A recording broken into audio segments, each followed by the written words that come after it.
మొన్నటి వరకు car సర్కార్తో D అంటే డి అన్నట్లుగా BJP state chief Bandi Sanjay బస్తీ మే సవాల్కి దిగారు. ఓ విధంగా గులాబీని బెదిరించేలా బండి మాటల బాంబులు వదిలారు. కన్నడ రిజల్ట్ కమలాన్ని డీలా పడేసింది. ఇంకేముంది, రేసులో అడుగు దూరంలో ఉన్న హస్తం పార్టీ అమాంతం రేసులో సై అంటే సై అంటోంది.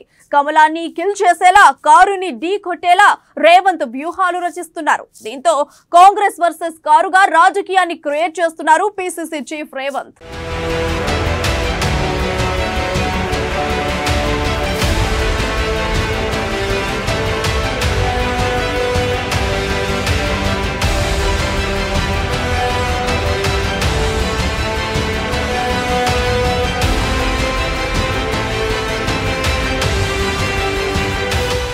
తెలంగాణలో రక్తి కట్టిస్తున్న రాజకీయం.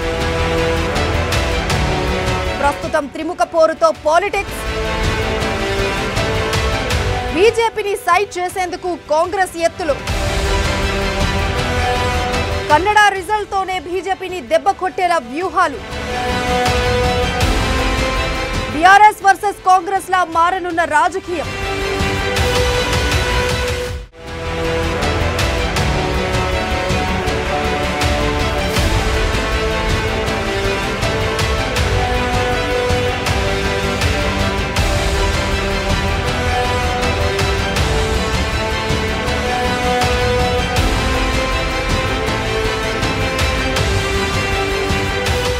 తెలంగాణ రాజకీయాలు అనూహ్యంగా మారిపోతున్నాయి. ఇప్పటికైతే త్రిముఖ పోరు ఖాయం. కానీ కర్ణాటక ఎన్నికల తర్వాత మారుతున్న పరిస్థితులతో బీజేపీ రేసు నుంచి వైదొలుగుతోందన్న అభిప్రాయాన్ని బలంగా కల్పించడంలో కాంగ్రెస్ పార్టీ ఇప్పుడిప్పుడే అడుగులు వేస్తోంది.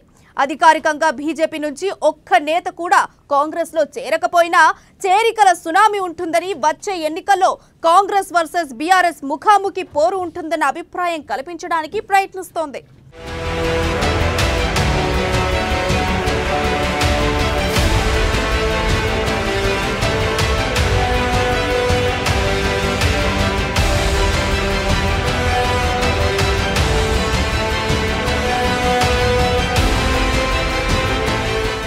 తెలంగాణలో బీజేపీ పొలిటికల్ రేస్ నుంచి పూర్తిగా సైడ్ అవుతున్నట్లు కనిపిస్తోంది.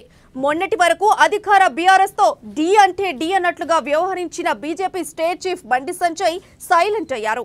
ఇదే సమయంలో కర్ణాటకలో బీజేపీ ఓడిపోయింది. కాంగ్రెస్ బంపర్ మెజారిటీతో అధికారంలోకి వచ్చింది. దీంతో తెలంగాణ కాంగ్రెస్ లో కొత్త ఉత్సాహం కనిపిస్తోంది. టీపీసీసీ చీఫ్ రేవంత్ రెడ్డి ఇదే ఉత్సాహంతో దూసుకుపోతున్నారు. పార్టీని పకడ్బందీగా ముందుకు తీసుకెళ్తున్నారు. ఇదే సమయంలో బీజేపీ స్టేట్ చీఫ్ ను ఉద్దేశించి మాట్లాడుతూ బండి సంజయ్ కి పార్టీని నడపడం చేత కాదని విమర్శించారు.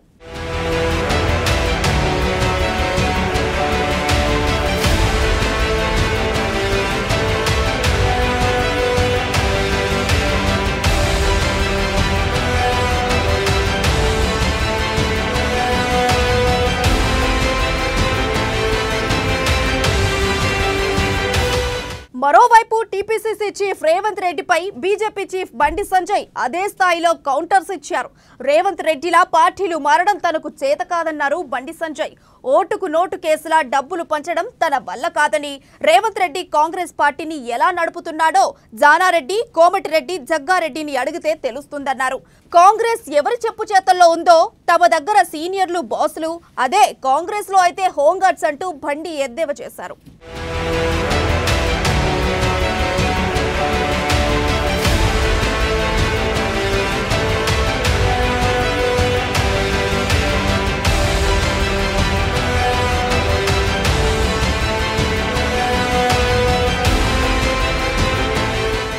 ఇక కర్ణాటక ఎన్నికల తర్వాత తెలంగాణలో బీజేపీ ఒక్కసారిగా తిరగబడింది. పార్టీలోకి వచ్చేవారు కాకుండా పోయేవారిపై చర్చ జరుగుతోంది. మరోవైపు కవిత విషయంలో దర్యాప్తు సంస్థల తీరు ఆ రెండు పార్టీలు ఒకటే అనుకునేలా చేశాయి. ఇదే అదనుగా బీజేపీలో ఉక్కపోతకు గురవుతున్న నేతల విషయంలో TPCC chief Revanth Reddy mind game మొదలుపెట్టారు. బీజేపీలో చేరిన నేతలంతా ఇప్పుడు కాంగ్రెస్ వైపు చూస్తున్నారని ప్రచారం జరగడంలో రేవంత్ రెడ్డి కీలక పాత్ర పోషిస్తున్నారు.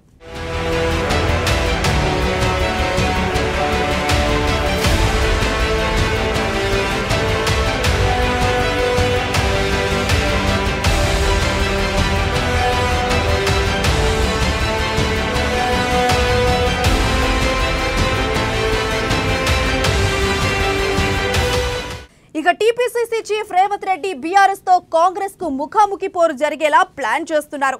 బీజేపీ అసలు రేసులో లేదన్న అభిప్రాయాన్ని ప్రజల్లో తీసుకువచ్చేందుకు వ్యూహాత్మకంగా పావులు కదుపుతున్నారు. ఇందుకోసం ప్రతి అంశాన్ని ఉపయోగించుకుంటున్నారు. ముఖాముఖి పోరు అంటూ జరిగితే అది కాంగ్రెస్ కు అడ్వాంటేజ్ అయ్యే అవకాశాలు ఉన్నాయని భావిస్తున్నారు.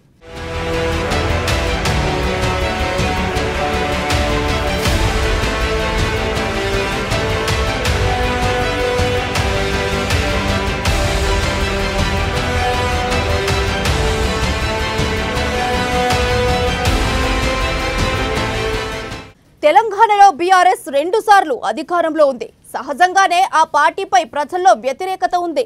మరోవైపు ఆ పార్టీ ఎమ్మెల్యేలు, వారి అనుచరులు సాగిస్తున్న దౌర్జన్యాలు, అరాచకాలు, అక్రమ దందాలు, భూ కబ్జాలు ఆ పార్టీపై వ్యతిరేకతను మరింత పెంచాయి. అయితే వచ్చే ఎన్నికల్లో ఈ వ్యతిరేక ఓట్లుల చీలకుండా చేసేందుకు రేవంత్ వ్యూహాత్మకంగా అడుగులు వేస్తున్నారు. ముఖాముఖి పోరు జరిగితే అది కాంగ్రెస్ కు లాభిస్తుందని భావిస్తున్నారు. బీజేపీ బలంగా ఉండి ఓట్లు చీలిపోతే బీఆర్ఎస్ విజయం సునాయాసం అవుతుందని లెక్కలు వేస్తున్నారు.